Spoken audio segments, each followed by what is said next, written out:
Hello, my name is Paul Carter, registered voter of the Town of Lenox, Massachusetts, owner of ClickBasics Internet Marketing, and concerned about the environment.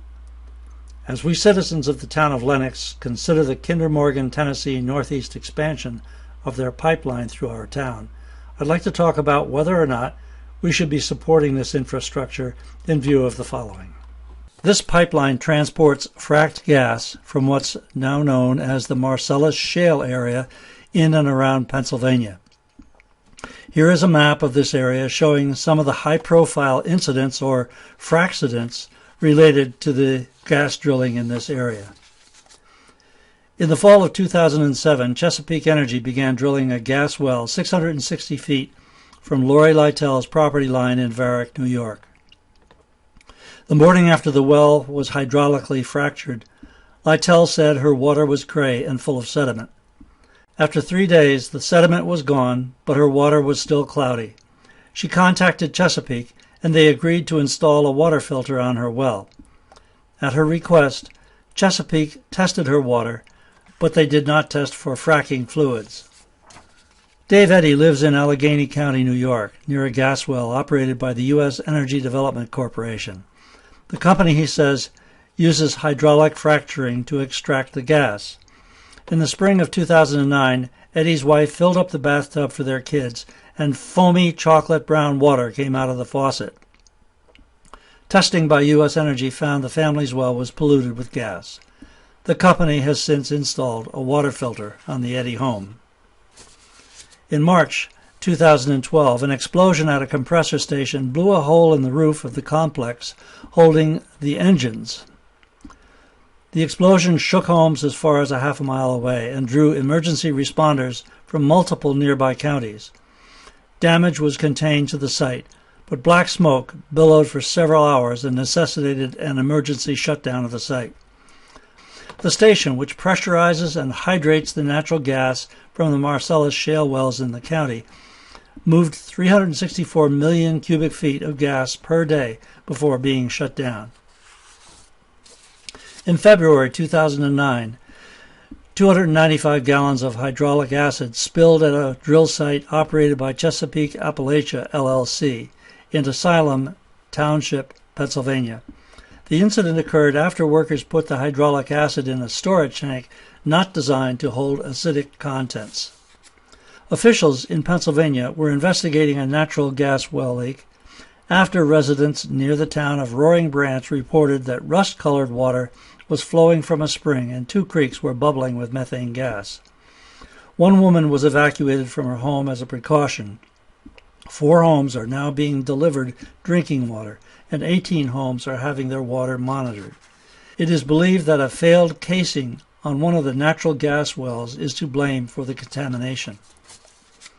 In May 2010, the State Agriculture Department quarantined 28 cows that may have drank toxic fracking fluids on a farm in Tioga County in north-central Pennsylvania.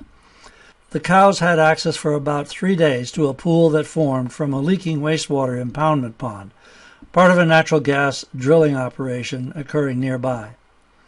Tests found chemicals including chloride, magnesium, potassium, and strontium in the water. Strontium, a heavy metal, is what most concerns officials because it can be toxic to humans. And in June 2009, more than 30,000 gallons of diluted wastewater spilled from a waste pit after workers overfilled it. Fortunately, the wastewater was diluted enough and cleaned promptly enough that it did not kill any vegetation and did not appear to reach any streams. Pennsylvania General Co., LLC, a Warren, PA-based company, drilling in a state forest allowed Airfoam HD to enter the water table and discharge a foamy substance into a local spring, eventually finding its way into Pine Creek.